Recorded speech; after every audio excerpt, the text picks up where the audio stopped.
C'est une visite d'amitié que le président de l'Assemblée nationale de la Côte d'Ivoire a rendue ce lundi en début d'après-midi au président de la République, Denis Sassou Nguesso. Une retrouvaille qui traduit d'excellents rapports entre les deux personnalités. C'est avec beaucoup de bonheur que j'ai revu le président Denis Sassou Nguesso. Vous savez que ma relation avec le président est au-delà des postures institutionnelles ou diplomatiques. J'ai des relations privilégiées avec le président Sassou.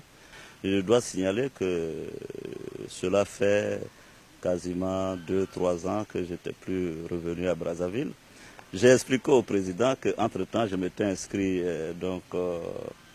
pour faire des cours.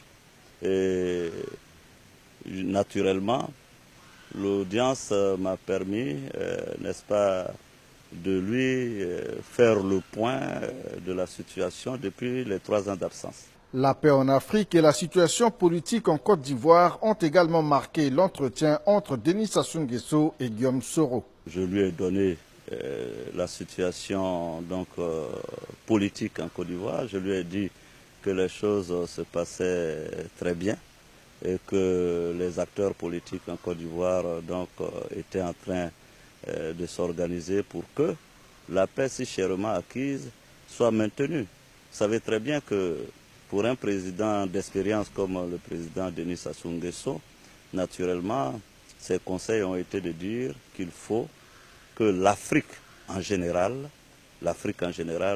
travaille à la paix, parce qu'il me l'a dit, répété, que sans la paix, il ne peut pas avoir de développement. Et en particulier, il a conseillé qu'en Côte d'Ivoire, qui était une sorte de locomotive pour la sous-région ouest-africaine, il était très important que nous maintenions la paix dans notre pays.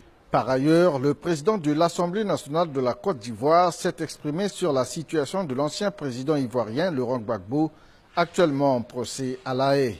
En ce qui concerne la situation du président Gbagbo à La Haye, vous savez très bien que nous sommes dans un processus de réconciliation. Je l'ai dit à l'Assemblée nationale, nous souhaitons que les choses s'apaisent. Et si M. Gbagbo est un élément de cet apaisement, nous souhaitons que les choses se passent bien pour lui à la CPI. Et qu'un jour, il puisse retrouver la liberté et vivre tranquillement dans son pays.